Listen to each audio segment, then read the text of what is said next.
আসসালামু আলাইকুম। সোফা ছাড়াও আমরা যে কোনো ফার্নিচারের কভার কাস্টমাইজ করে বানিয়ে থাকি সম্পূর্ণ তুর্কি টেকনোলজিতে আমাদের নিজস্ব কারখানায় তৈরি।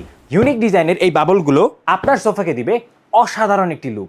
আপনার সোফাকে নতুন করে সাজাতে এবং সকল প্রকার ধুলাবালি থেকে সুরক্ষিত রাখতে ব্যবহার করুন আমাদের প্রিমিয়াম কোয়ালিটির তুর্কি সোফা কভার। সুদূর তুরস্ক থেকে ইম্পোর্ট করে এত কম দামি সোফা কভার আপনাকে কেউ দিতে পারবে না। আমাদের এই তুর্কি ফেব্রিকগুলো ফুল স্প্যান্ডেক্স হওয়ার কারণে খুব সুন্দর ফিটিংস আসে। এই ফেব্রিকগুলোর সাথে পেয়ে যাচ্ছেন টানা 3 বছরের কালার গ্যারান্টি। প্রত্যেকটি কালারই অনেক চমৎকার এবং অসাধারণ, এবং ঢাকার বাইরে বিভিন্ন কুরিয়ার সার্ভিসের মাধ্যমে হোম ডেলিভারি দেওয়া হয়। ঢাকার ভিতরে নিজস্ব ডেলিভারি ম্যানের মাধ্যমে ফিটিং করে দেওয়া হয়। কোনো প্রকার অগ্রিম পেমেন্ট ছাড়াই আমাদের এই কভারগুলো অর্ডার করতে স্ক্রিনে দেওয়া নাম্বারে যোগাযোগ করুন অথবা আমাদের পেজে যোগাযোগ করুন। সবাই ভালো থাকবেন, সুস্থ থাকবেন। আসসালামু আলাইকুম।